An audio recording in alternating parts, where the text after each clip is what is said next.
Wanaume wengi mnahangaika na changamoto za nguvu za kiume, mnatumia madawa mengi lakini hamjabahatika kupata matokeo mazuri, matokeo ambayo mkiwa mnayatarajia.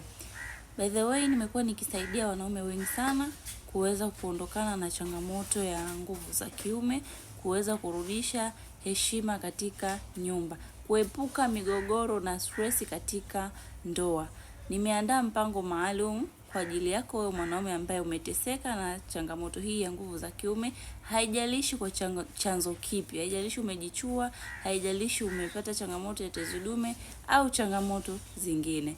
Ni DM sasa neno uzazi ili niweze kukupa program maalum ambayo itaweza kurejesha nguvu zako za kiume, ukarudisha heshima katika nyumba. Wahi sasa, programu hii inahitaji watu wachache tu ambao